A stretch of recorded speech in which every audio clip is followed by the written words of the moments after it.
Well, obviously the bigger picture stuff over the year, it's been an unprecedented year, so obviously that's been different, and hopefully we can sort that out in the future. I suppose, Chris, you're learning every day on the job. There are things that are constantly popping up. Obviously, with it being the first time in the job, there's things popping up constantly that you have to be adaptable to. But um, it's exactly what I wanted. Exactly what I wanted. It's exactly what I thought it was going to be. Yeah, it's dealing with all sorts of different ramifications through a campaign, through a week, through a year, etc. But that's exactly what I wanted. I wanted to be able to deal with all that type of stuff and enjoy it along the way, and that's exactly how I feel. Well, first of all, he's been brought in to add, to be himself, and the obvious thing would be that Paul is going to add to any environment. Myself and Paul have had a good rugby relationship for many years now, and he's somebody that I keep in touch with on a regular occasion. We've had him in camp a couple of times, and I'm always been interested of what his thoughts are and his next steps, etc. And yeah, I suppose conversations just keep on happening over a period of time, and yeah, the timing's right for now for Paul to come into camp and get ready for the Six Nations. Gavin. Hi, Andy. Hi, Gavin. Hi. I wonder if the two results, and particularly the performances against Scotland last year, show how much you've already developed as a team, or what were your thoughts on those two games? Well, there were tough encounters, like they always are against Scotland. We play them second last up at Murrayfield, and in recent times, really, we've had it really tough up there. So it's not going to be any different. From a Scottish point of view, I think they are improving the whole time under Gregor, so they're always a threat. And yeah, I suppose it doesn't really matter what's happened in the past, because we know which direction that they're trying to go, as long as in the same direction as ourselves, and that's upwards. Matthew? Andy, question for you, please.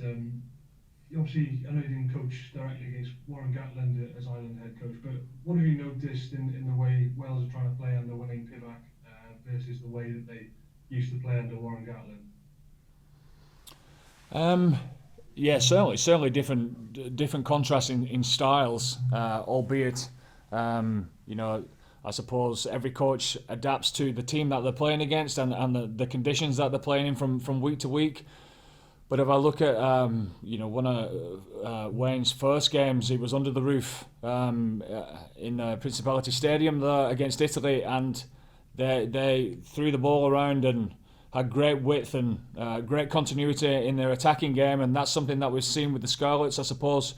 That's Wayne's style, which was great on that occasion. And I suppose as the year's gone on, obviously results and the conditions, etc., show that Wayne's got other ways of playing as well. So I know that we played them first game up. I think the roof will be closed, so we're expecting Wales to play the game that we've seen at the start of the campaign. What do you make of France's chances for this championship, and also can you reflect on their massive improvement recently? Yeah, I'll go first. Obviously, and rightly so. They've been tipped as one of the favourites going into this tournament for what they have done in the past year. They've got a tremendous squad full of talent and young rising stars that are coming to the fore as well. They play a good blend of rugby as far as the game understanding is concerned, but they also play to the strengths when the time is right. So they're a very dangerous side to play against as always, and there's some continuity in their selection, etc. And yeah, we expect them to be just as dangerous, if not more dangerous, than they have been in the past year. Well, first and foremost, the obvious answer is my job as a head coach is to make the team to be as good as they possibly can be. To play to our potential. And I suppose where we're sitting at the minute, you guys have commented on it, and rightly so. There's a pecking order at this moment in time where two teams are going in as favourites, and we aspire to be there.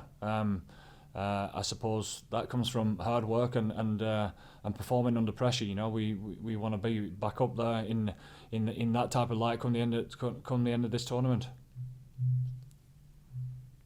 Pat?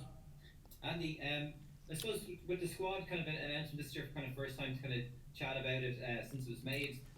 With some of the selections, I was saying I was only saying to somebody today you could select 45 players and you still won't please everybody, but were some of the selections made maybe with an eye to the future? Like looking at the likes of Tom O'Toole and Craig Casey, or do you think they're there like 100% on merit?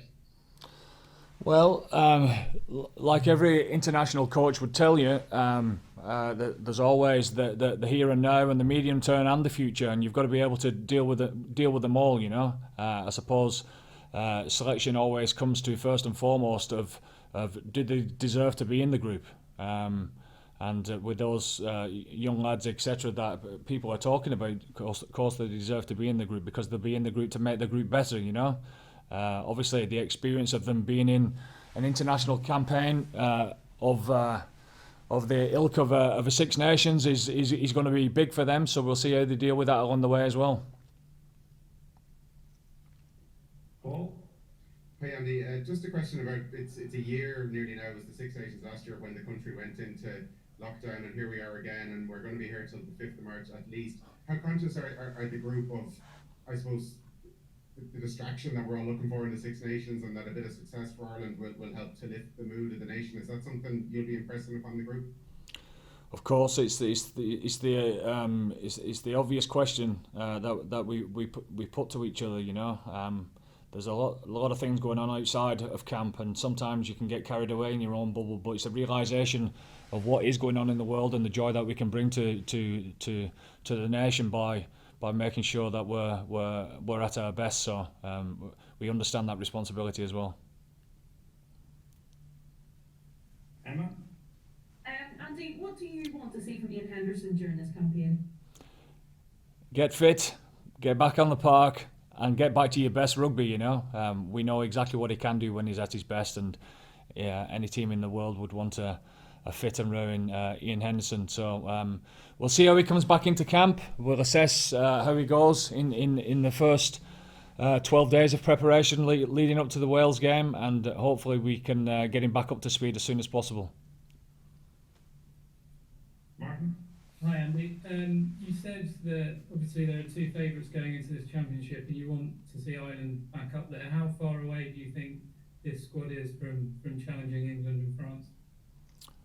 Not far at all. I think certainly we made a couple of comments at the end of the autumn, but we know where we're going, and we know how far we are from being there, and we thought we made good strides, and we're nearly where we want to be. But this is it now. The Six Nations is a fantastic competition, and it's there to be won by a number of teams. But to do that, there's a few things that we need to obviously keep getting better at, and I suppose obviously the question has been over the last while about dealing with the big games, etc. You got to get through your first game and your second game to assess where you're at before you start talking about the last game, which is where we want to be, obviously, to try and to compete to win a competition. But we're a side that has developed in many ways, but at the same time it's putting all the pieces together so that it culminates in the performance that we are proud of internally as well. Just a quick one on Tyke Furlong. He's obviously not played for a long time.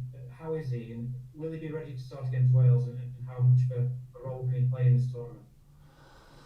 Well, we'll see. I suppose there's a progression, a natural progression that needs to happen for Tyke himself to be physically and mentally right, to earn the right to be available for Wales. So we'll see how this week plays out. Speaking to Tig yesterday, he had a great day yesterday. Feeling good, feeling fit, strong, meeting all the requirements, hitting great markers, etc. Feels in good spirits, etc. So hopefully we get him through to the end of the week and he can get some minutes under his belt for Leinster if selected, etc. And then the plan would be all going well that he comes back into camp on Sunday with us, and he has a full week's lead into, and we can assess where he's at. Andy, just for me as well, I was going to ask about Farrell. Do you have one that's been out of action for a while and would be great for you to kind of have as another weapon would be James Lowe. Do you know if he's close enough, would he be in the mix for the Wales game as well? Yeah, again, like Tig, he's progressing really well. All the guys that have been selected, Pat, they're at a stage where they're progressing, and like everyone, like Johnny here for himself, there's a few protocols that a few lads have to get through this week, but hopefully come the weekend, all's going to be good on the news on that front, and we'll have a straightforward week into Wales.